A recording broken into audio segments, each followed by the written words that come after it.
Reverend Dr. Nirvana Gill was immersed in the mystical arts for at least 40 years. His intention was to inspire, transform, reveal, illumine, and participate in supporting folk into the greater communion of their souls with the divine and the actualization of an illumined world anchored in love, joy, peace, and freedom.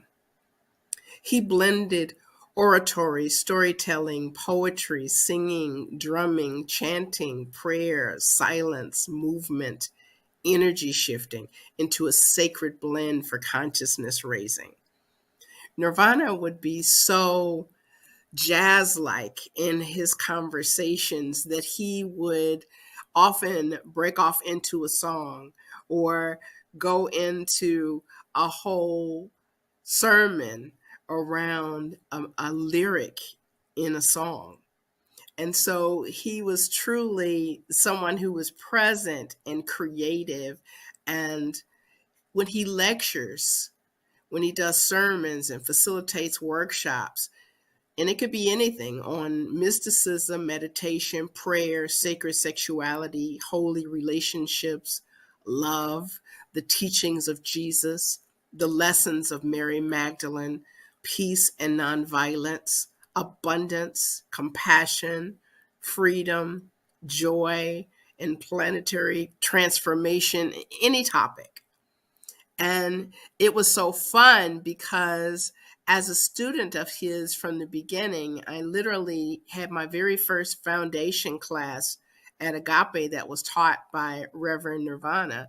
And although he was to teach me in other classes, he was the very first of my classes to teach. And he was one of the last people to teach me in ministerial school as well. We would have so much fun getting off on topics that we could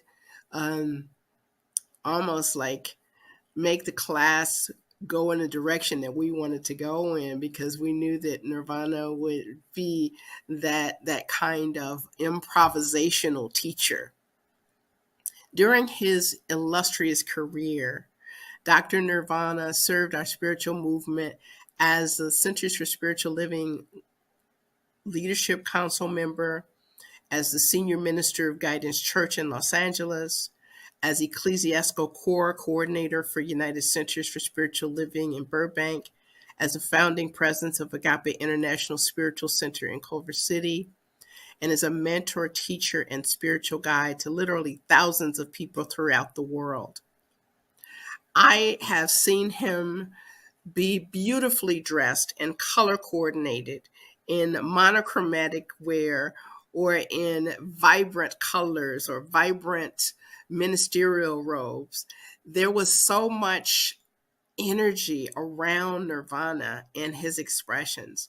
And at one point, when he was the ecclesiastical leader for the organization, he was my boss when I worked in the World Ministry of Prayer.